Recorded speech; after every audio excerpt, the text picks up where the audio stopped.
This is the last lecture on the New Deal, and it will focus on the effects of the New Deal on various aspects of American society and the culture that emerged during this time. The role of women in American society changed as a result of the New Deal. Some women had a significant political role. For example, Eleanor Roosevelt. She's going to change the role of the First Lady. She's going to be very active politically in meeting with various members of New Deal programs. She will go out and see the New Deal programs being performed. She will become much more of an activist First Lady like we see today than what we saw prior to Eleanor Roosevelt. Frances Perkins, who you can see there, became the Secretary of Labor, and she will become the first female cabinet member during this time. But despite women having some advancements in New Deal programs and opportunities politically, there were still limits to employment. Programs such as the WPA and the PWA employed women, but not as often as they employed men. They really made an effort to employ men first, thinking that every household would then have at least one income. Domestic workers, a role typically only open to women and one that women often took, was not eligible for Social Security or the Fair Labor Standards Act. So women didn't receive as many protections under the law as men did. African Americans during the New Deal during the Great Depression especially, were the hardest hit. One of the big phrases were the African Americans were the last hired and the first fired. But during the New Deal, there were efforts made to listen to the plight of African Americans and to provide them opportunities. One of those was FDR's creation of the Black Cabinet. These are African Americans who served as unofficial advisors.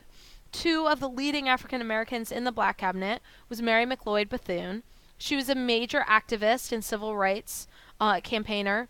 She helped organize the Black Cabinet, and she also managed the National Youth Administration. She was essential to bringing New Deal programs to African Americans and also to traditionally black colleges. Robert Weaver was also a member of the Black Cabinet and will later become the first African American cabinet member. Native Americans are going to benefit significantly from the New Deal. John Collier, who was Commissioner of Indian Affairs appointed by FDR, is going to see that Native Americans needed opportunity to take ownership back of their own control. This is going to be a complete reversal of, say, the Dawes Act that we talked about in the 1870s. He's going to say that we need to encourage the practice of Indian religions, language, and traditional customs. Indians should be able to manage their own schools, manage their own hospitals, and that children should be taught the ways of Indians, that reservations should be controlled by the tribe. And so he'll create the Indian New Deal. He will petition the federal government for funding of construction of schools and hospitals on the reservations. He'll set up an Indian Conservation Corps to limit things like soil erosion on the reservations. And we'll also see the passage of the Indian Reorganization Act of 1934, which restored tribal control over Native American land and encouraged that practice of revitalization of Indian culture. The New Deal coalition brought a lot of power to the Democratic Party. It brought together Southern whites, Northern blue-collar workers, poor Midwestern farmers, and African Americans. It changed the voting patterns of many Americans. For example, African Americans voted Republican, the party of Abraham Lincoln, before the New Deal, but during the New Deal and after, they typically voted Democrat. This gave the Democratic Party a majority in both houses from 1932 to 1945 for all but 4 years. This is really major. The Democratic Party is going to sort of embody all aspects, both liberal and conservative, during a period of time as the parties shift sort of their focus and their goals. Government's going to change. The role of government's going to change during the New Deal. For example, business. Government broke the tradition of laissez-faire, hands-off, and accepted a position of spurring economic growth. Though some felt that the government interfered too much and there was a little too much socialism, many of the New Deal programs actually helped stimulate the economy. For example, by providing public works for jobs, they then employed people where they had money to then spend it, thus stimulating the economy. So that priming the pump we talked about. The SEC and the FDIC gave people confidence to reinvest and to put their money in banks. It turned the government more to welfare state, where the government assumed responsibility for providing for the welfare of those less off. Prior to the New Deal, those who were poor or in need would have to rely on state or local private charities. Now the federal government will provide some of that welfare.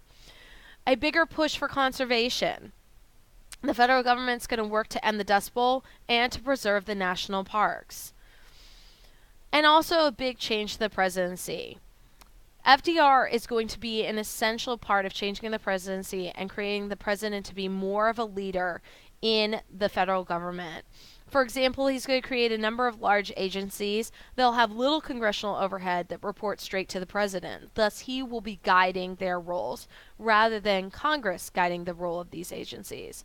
Also, he uses the power of the radio, the use of media with the public to influence them towards his way of thinking. Now, let's look at some of the culture that emerged during the New Deal. One of the things was movies. We saw movies during the 1920s sort of emerge and take hold of the American conscience. And during the Great Depression and the New Deal, they're going to provide temporary relief from the Depression. Think about it. You can escape into a dark theater, drift into the world of The Wizard of Oz or Snow White and the Seven Dwarfs, and, forget about your worries for a while. So you have The Wizard of Oz, Seven Dwarfs, Frankenstein, which were all sort of this mysticism, fairy tales that you could get lost in. You have Top Hat with the dancing and the singing, or Gone with the Wind, sort of this idealism of a time gone by.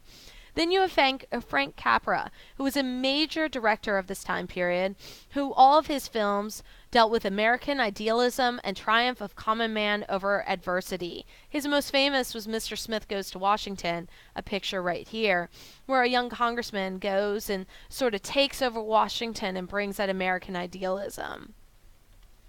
The radio was an essential part of American culture, entertainment for the home and the family. It brought to life comedians like Bob Hope and Jack Benny, who we're going to see take over a lot of media during World War II. You'll introduce dramas like The Lone Ranger and The Shadow. The president will use the radio for fireside chats, but of course the most famous moment in the radio in the 1930s was the War of the Worlds. This was Orson Welles' drama, where those who were listening at the beginning of the War of the Worlds knew that this was a story, but those who caught it midway through thought that there was a legit alien attack on the United States and panicked. And it led to a big discussion about the role of radio and about making sure that people knew that this wasn't the truth, but rather that it was stories. Music is going to be very powerful during this time. We're going to switch from jazz into swing music, which has got elements of jazz. So you have Duke Ellington and his band with the song It Don't Mean a Thing If It Ain't Got That Swing, moving into the big band era, which will, of course, have big influences in the 1940s.